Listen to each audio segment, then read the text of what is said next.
Assalamualaikum warahmatullahi wabarakatuh. Terkait dengan topik yang disampaikan, yang diminta ke saya akan mencoba, ini mumpung Hari Santri ya, jadi saya ingin berbagi apa yang sudah pernah kami lakukan di Kementerian Agama, wabil khusus terkait dengan turunan dari Undang-Undang Pesantren, eh, dan turunan itu terkait dengan penguatan sumber daya manusia santri. Santri tentu di sini dimaknai jangan hanya yang umurnya 25 tahun ke bawah, tapi juga 25 tahun ke atas ya. Ada santri senior yang menjadi kiai, santri senior yang menjadi pengasuh, santri senior yang menjadi muhadir atau dosen di Mahat Ali atau yang lainnya. Eh, Sebelum saya mengurai lebih jauh tentang pentingnya penguatan sumber daya ini melalui dan abadi pesantren, saya ingin berbagi terkait dengan tahu saat ini itu berapa sebenarnya jumlah pesantren dan apa saja gambaran umum tentang pendidikan pesantren ya, sesuai dengan Undang-Undang Pesantren Nomor 18 Tahun 2019. Saat ini jumlah pesantren itu kurang lebih ada 41.220 lembaga ya. Itu jumlah pesantren. Kalau kanan kirinya itu PDF itu pendidikan dinia formal. Nanti jumlahnya berapa nanti akan kami sampaikan di slide berikutnya. Kemudian Satuan Pendidikan Muadalah, kemudian Ma'had Ali, ini adalah pendidikan formal sesuai dengan Undang-Undang Pesantren yang ada di pesantren yang selama ini tidak pernah memperoleh afirmasi, rekognisi, dan fasilitasi oleh pemerintah. Dan dari semua pendidikan formal itu di pesantren tidak ada satupun yang negeri. Jadi artinya ini luar negeri semua, alias swasta karena pesantren. Kemudian pendidikan lain di pesantren yang ada itu adalah pendidikan pesantren Pondok Pesantren Salafiyah. Ini sebenarnya PKPPS ini menggunakan paket ya, paket ABC, tapi mengikuti yang di kementerian sebelah. Sekarang terbagi menjadi dua kementerian ya. Kemudian yang terakhir, pendidikan yang pesantren itu adalah kajian kitab kuning atau integrasi dan bidang umum. Kajian kitab kuning adalah yang khas, tentu saja ini yang non formal. Biasa yang non formal ini tidak ada kurikulum seperti pendidikan dinia formal. Dinia formal ini mulai dari ULA untuk tingkat dasar, kemudian wusto tingkat menengah pertama dan ulia menengah atas. Satuan pendidikan muadalah juga sama. Dinia satuan pendidikan muadalah ULA, pendidikan muadalah wusto dan juga pendidikan muadalah ulia. SPM ini terbagi menjadi dua, ada yang salafiyah dan juga ada yang mualimin. Yang salafiyah ini biasanya berbasis kitab kuning yang khas ala pesantren Nahdlatul Ulama. Yang mualimin itu biasanya khas pesantren modern. Biasanya orang menyebut Gontor wa akhwatuha. Kira-kira gitu ya. Nah, kitab kuning tadi saya sampaikan itu adalah kitab kuning yang memang khas ala pesantren yang memang tidak ada kurikulumnya, tidak ada kelasnya dan seterusnya. Kira-kira gitu ya. Kemudian, nah ini kalau secara rinci totalnya seperti ini berdasarkan update yang terbaru ya. Jadi ini berdasarkan dari Undang Pesantren. Pendidikan adalah itu ada mualimin, ada salafiyah, kemudian ini pendidikan dinia formal, ula, wusto. Ini yang ini jenis-jenis pendidikan ada yang jalur formal, ada jalur non formal. Non formal itu ada kitab kuning, kemudian integrasi pendidikan umum, berjenjang dan juga tidak berjenjang. Kalau Mahatali jelas berjenjang, ada marhalah ula, marhalah thania dan juga marhalah thalitha. Marhalah ula ini untuk eh, sarjana, marhalah thania untuk magister dan marhalah thalitha untuk doktor. Sayang untuk marhalah thalitha belum ada. Ini masih proses ya. Karena kita sedang membuat regulasi terkait dengan RPL, rekognisi pembelajaran lampau untuk para kiai, para masyayikh yang semestinya levelnya itu guru besar. Nah, ini kita lagi masih menggodok dengan majelis masyayikh Satu lembaga berdasarkan undang-undang pesantren itu adalah lembaga penjaminan mutu eksternal di pesantren. Sementara Dewan Masyayikh adalah eh, lembaga penjamin mutu internal di pesantren. Nah, ini fungsi-fungsi pesantren ya, ada fungsi pendidikan, fungsi dakwah, dan juga fungsi pemberdayaan masyarakat. Fungsi pemberdayaan masyarakat, eh, saya kira sudah sangat tidak asing lagi bagaimana pesantren melakukan pendampingan ekonomi, politik, budaya, dan seterusnya ya. Kalau pendidikan jelas yang tadi saya sebutkan, sedangkan dakwah itu bagaimana pesantren mendampingi masyarakat melalui pengajian, melalui taklim, melalui tabligh, dan seterusnya.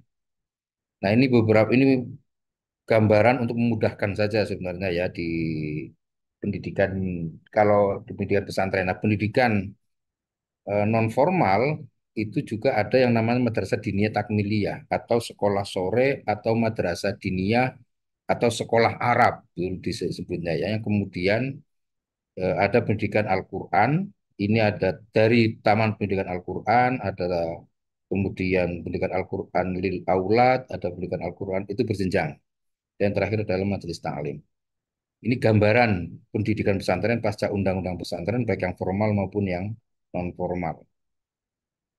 Kemudian, nah ini yang secara rinci pendidikan pesantren, satuan pendidikan dan juga pendidikan diniyah saya bagi menjadi dua berdasarkan EMIS tanggal 21 Juni 2024 ya. Yang khusus di dalam pesantren, tadi yang saya sebutkan, ada pendidikan diniyah formal, ada satuan pendidikan muadalah, ada PKPS, kemudian ada kajian kitab kuning. Ini jumlahnya.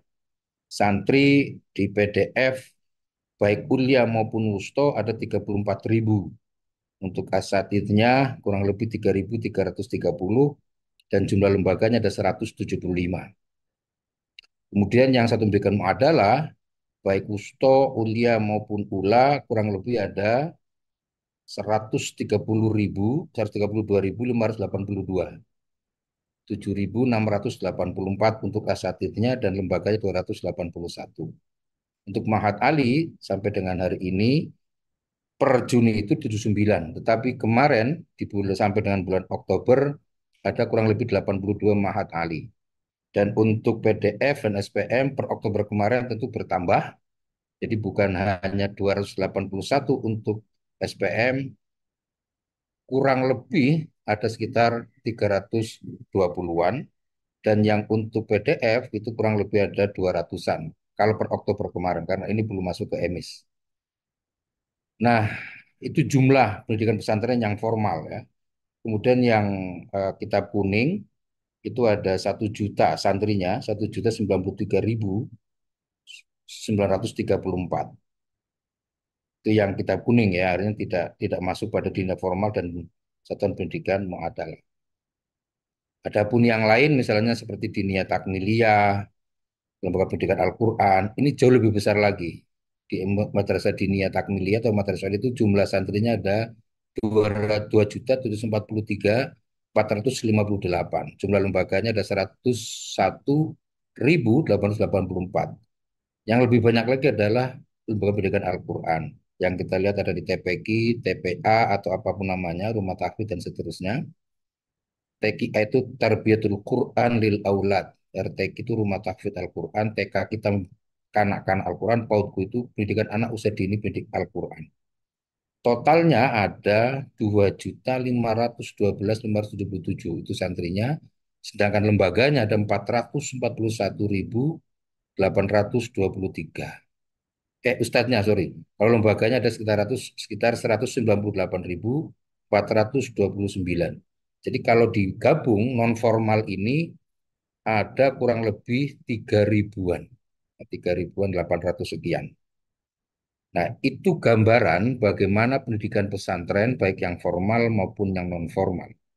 Nah, mengingat banyaknya sumber daya manusia yang ada di pesantren baik yang formal, makanya kami mencoba setelah Undang-Undang Pesantren nomor 18 tahun 2019 itu kan undang-undang tentang pesantren. Nah, kemudian turunan dari undang-undang itu ada yang namanya Peraturan Presiden Republik Indonesia Nomor 82 Tahun 2021 tentang pendanaan penyelenggaraan pesantren. Di dalamnya memang menyebut juga dana abadi pesantren, dan kemudian yang ketiga, turunan dari undang-undang itu adalah Peraturan Presiden Republik Indonesia Nomor 111 Tahun 2021 tentang dana abadi di bidang pendidikan. Ini biasanya dikelola LPDP. Di dalamnya juga ada spesifik bicara tentang dana abadi pesantren. Nah, semua itu sebenarnya tidak lepas juga dari Undang-Undang Nomor 20 Tahun 2003 tentang Sistem Pendidikan Nasional yang sekarang ini sedang melakukan evaluasi untuk menyesuaikan perkembangan zaman. Kemungkinan akan lahir peraturan pemerintah tentang pendidikan nasional sebelum ada undang-undangnya. Itu kurang lebih dasar hukum dari dana abadi pesantren yang sejak tahun 2023 sudah kita mulai, dan tahun 2024 ini adalah tahun kedua. Nah, sekilas tentang dana abadi pesantren, tentu saja sekali lagi itu adalah implementasi dari Undang-Undang Nomor 18 tahun 2019. Ya, apa artinya? Pemerintah menyediakan dan mengelola dana abadi pesantren bersumber dan merupakan bagian dari dana abadi pendidikan. Dan abadi pendidikan ini dan abadi yang dikelola oleh LPDP atau Kementerian Keuangan. Dan abadi pesantren adalah dana yang dialokasikan khusus untuk pesantren. Ini ada di Undang-Undang Nomor 18 2019. Kemudian dana abadi pesantren menurut Perpres 111 2021 itu dana abadi di bidang pendidikan. Jadi bukan dana abadi untuk pembangunan sarpras dan lain-lain. Ya, karena itu spesifik nanti adalah untuk penguatan sumber daya manusia. Adalah dana yang dialokasikan khusus untuk pesantren yang bersifat abadi untuk menjamin keberlangsungan pengembangan pendidikan pesantren yang bersumber dan merupakan bagian dari dana abadi pendidikan. Makanya dikelola oleh LPDP. Kemudian dana abadi pesantren merupakan dana yang dialokasikan khusus untuk pesantren bersifat abadi untuk menjamin keberlangsungan pengembangan pesantren, merupakan bagian dari dana abadi pendidikan. Perpres nomor 82 tahun 2021 tentang pendanaan penyelenggaraan pesantren. Kemudian pemerintah menyediakan mengelola dana abadi pesantren bersumber dan bagian dari dana pendidikan. Jadi semua peraturan presiden itu menyebutkan bahwa dana abadi pesantren ini bersumber dari dana abadi pendidikan yang dikelola oleh Kementerian Keuangan. Jadi kami beberapa tahun ini memang berkolaborasi dengan LPDP sebagai lembaga yang resmi dari Kementerian Keuangan untuk mengelola dana abadi pendidikan. Lalu eh, berapa apa saja, kok nggak jalan? Nah, tujuan dana abadi pendidik, dana abadi pesantren paling tidak ada dua ya kalau kami ringkas. Pertama, untuk menjamin keberlangsungan program pendidikan pesantren baik generasi berikutnya sebagai bentuk pertanggungjawaban antar generasi. Kemudian pemanfaatan dana pesantren dialokasikan berdasarkan prioritas dari hasil pengembangan dana abadi pendidikan. Nah, yang prioritas ini yang tahu tentu adalah dari Kementerian Keuangan, LPDP. Kami hanya akan menggunakan dana yang ada yang disediakan oleh Kementerian Keuangan, lalu eh, kami rencanakan, kami laksanakan. Ada dua program sebenarnya sejak tahun 2003. Pertama adalah dana non-degree dan juga yang degree. Yang non-degree ini ada beberapa nama program. Pertama adalah pengembangan wawasan internasional tentang moderasi beragama tahun 2003, kemudian pengembangan fatwa di Darul Ifta Mesir, program persiapan beasiswa untuk S1, S2, S3, dan kemudian program pesantren multimedia. Ini yang non-degree. Karena ini sudah dilaksanakan, kami ingin laporkan ya. Pengembangan wawasan itu adalah ada 20 awardee yang dapat. Ini tempatnya di Jerman, ada dua perguruan tinggi di sana, ada Frankfurt University, dan eh, satunya itu lembaga-lembaga keagamaan yang ada di sana. Kemudian sebaran ya, kemarin yang sudah mengikuti program di Jerman ada kurang lebih ini yang mendaftar ada 28 provinsi. Jadi luar biasa memang peminatnya ya. Kurang lebih hampir semua provinsi memang ada. 25 provinsi ini peminatnya. Nah, kemarin tentu saja karena kuotanya hanya 20, jadi tidak semuanya bisa terakomodir. Kemudian berikutnya, yang penguatan pengambilan fatwa di Darul Ifta Mesir. Ada 50 wardi, kiai muda, gus-gus, di bawah umur 50 tahun, maksimal 50 tahun. Yang kami senang dari program ini adalah ternyata kiai-kiai muda ini atau santri-santri senior ini di mata para mufti di Darul Ifta Mesir itu keilmuannya sudah tidak diragukan lagi, dan mereka ini menurut mereka ya sudah layak untuk membuat fatwa dalam konteks fatwa yang ada di Mesir ya. Sayangnya di Indonesia ini kan fatwa itu terbagi-bagi. Ada yang fatwa MUI, ada fatwa yang melalui Nahdlatul Ulama melalui Basul Masail, kemudian fatwa melalui ormas yang lain dan seterusnya. Nah, yang penting dari ini catatan ini sebenarnya adalah bahwa ada proses transmisi pengetahuan, transformasi knowledge yang luar biasa. Kitab-kitab yang dipelajari di pesantren itu tidak kalah dengan kitab yang ada di Mesir. Kita tahu bahwa Darul Ifta Mesir itu bukan hanya orang Mesir sebenarnya, tapi ulama-ulama Timur Tengah khususnya, mereka dari berbagai mazhab, mulai dari Maliki, Syafi'i, Hanafi, dan Hambali. Jadi teman-teman kiai-kiai muda ini tentu saja ada juga yang dari Persis, ada juga dari Muhammadiyah, tidak hanya dari NU, tapi hampir semuanya memang mayoritasnya tentu dari pesantren, ya, yang mereka yang terbiasa dengan Bahrul Masail dan juga yang terbiasa dengan kalau di MUI ikut fatwa. Ini ada banyak pengalaman yang menarik karena mereka dapat rekomendasi dari Grand Mufti untuk selalu berkolaborasi dengan mereka. Jadi kalau di Mesir itu ada fatwa yang singkat, fatwa online, ada fatwa yang harus merumuskan secara berhari-hari, ada juga fatwa yang saat itu harus diputuskan. Nah, ini yang di Indonesia saya kira yang seperti itu belum, dan fatwa itu tidak selalu menurut mereka tidak selalu harus bermadhab karena fatwa itu beda dengan pendapat ulama ya. Ini saya kira poin penting, mudah-mudahan dan wawasan ini para kiai muda, santri senior itu juga lalu tidak fanatik dalam bermadhab. Poinnya saya kira itu ya dalam konteks memahami moderasi beragama. Kemudian ini yang daftar sebarannya ada 26 provinsi ya, dari seluruh Indonesia. Kemudian program berikutnya yang sudah dilaksanakan adalah persiapan beasiswa. Ini ada kurang lebih 230. Ini tersebar di 13 perguruan tinggi negeri Universitas Islam Indonesia, Universitas Islam Negeri yang ada di Indonesia. Seperti UIN Surabaya, UIN Jogja, UIN Jakarta, UIN Malang, UIN Arandiri Aceh, UIN Mataram, yang semuanya memang universitas yang punya nilai akreditasi unggul.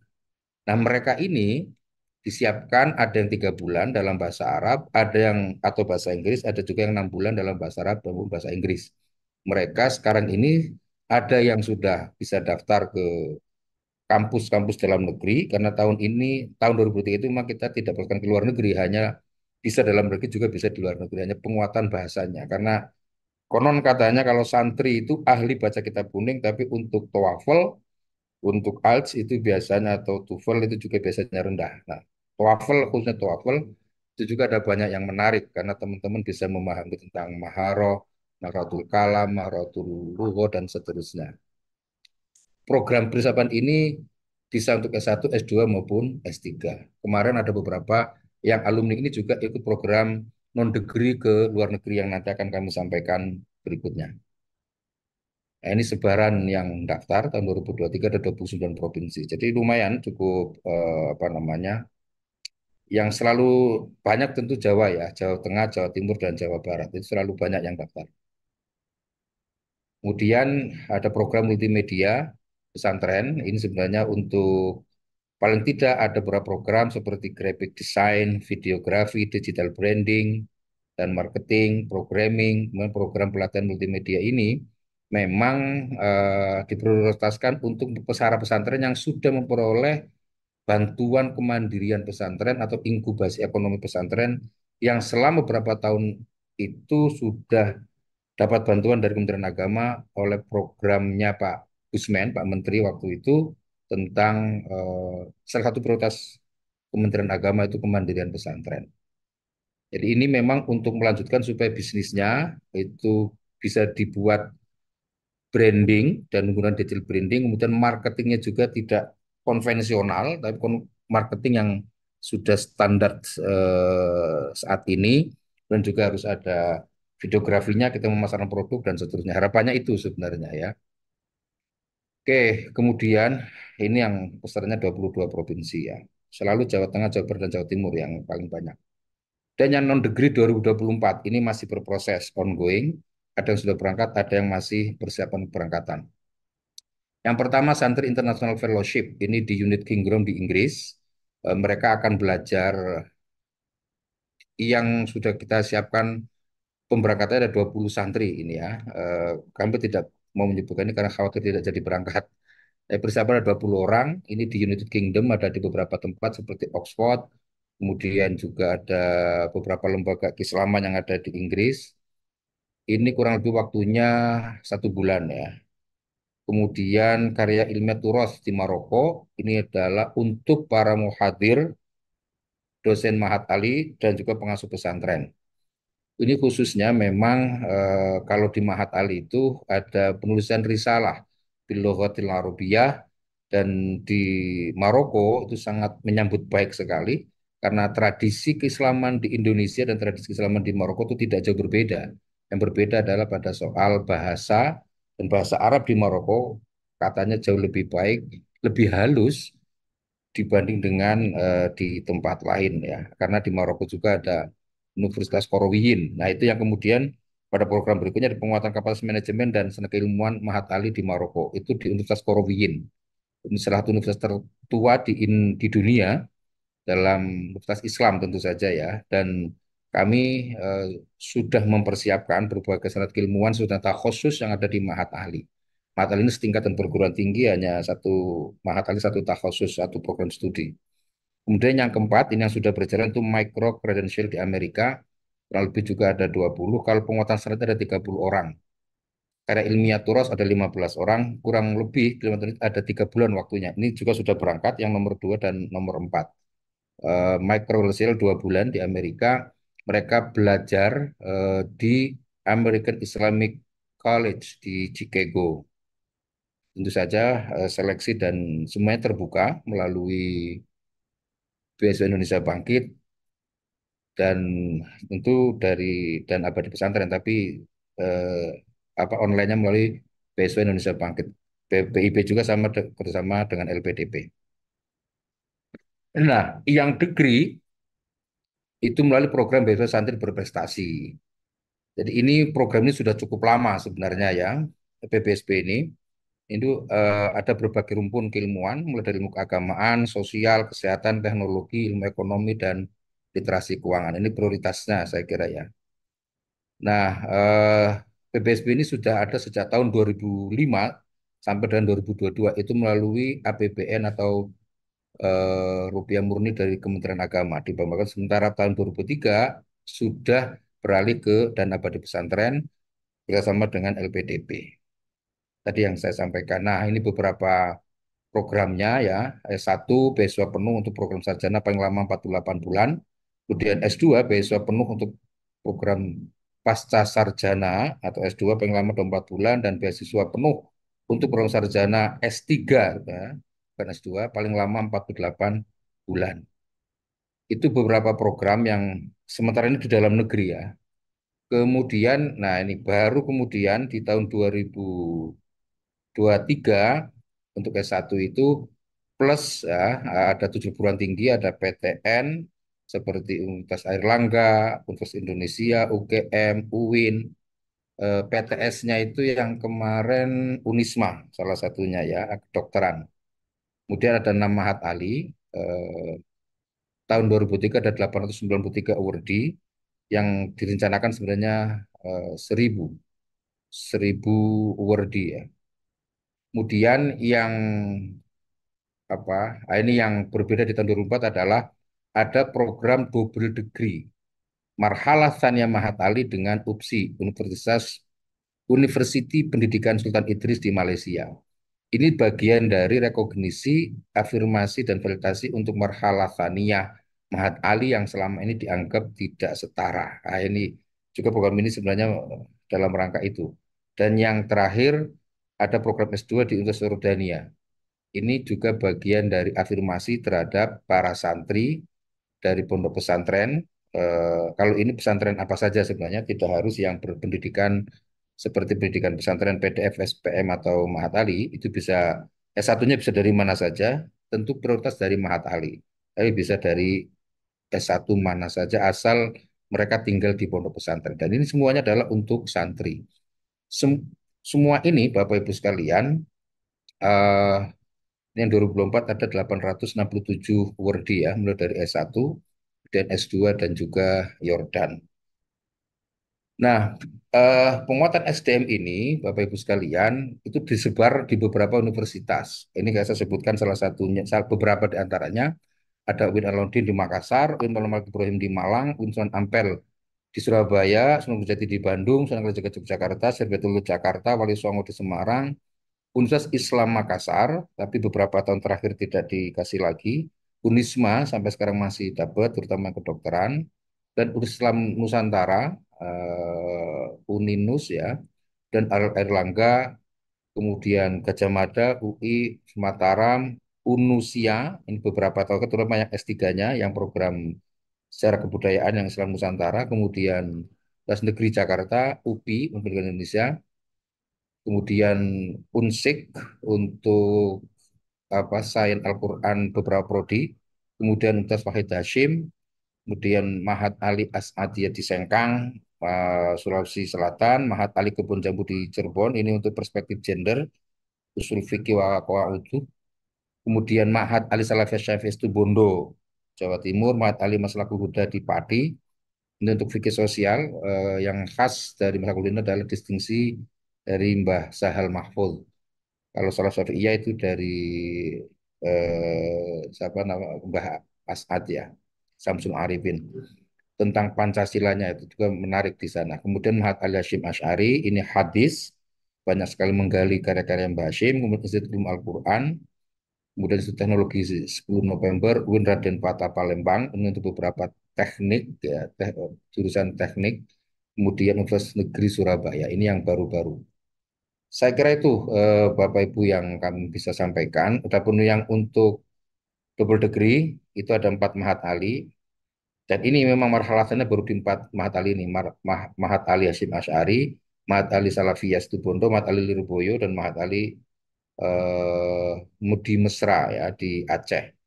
Dan Yordania itu ada 2 universitas, ada University of Jordan dan Yarmouk University. Jadi kami memang Bapak Ibu sekalian, dalam rangka penguatan sumber daya ini, memang basisnya adalah kitab kuning. Jadi setiap kali wawancara, basicnya adalah kitab kuning. Wajib, apapun program studinya, apapun ini tetap kitab kuning menjadi syarat wajib masuk. Selain itu tentu adalah wasiat atau Islam atau moderasi beragama, dan juga kecakapan lain yang dibutuhkan oleh masing-masing perguruan tinggi. Saya kira itu, mudah-mudahan hari santri ini dan hari santri nanti di berikutnya atau sebelumnya bisa memberikan kesempatan kepada para santri untuk terlibat pada program-program yang sudah kita siapkan. Kurang lebihnya mohon maaf. Akhirul kalam. Wallahul muwaffiq ila aqwamit thoriq. Assalamualaikum warahmatullahi wabarakatuh.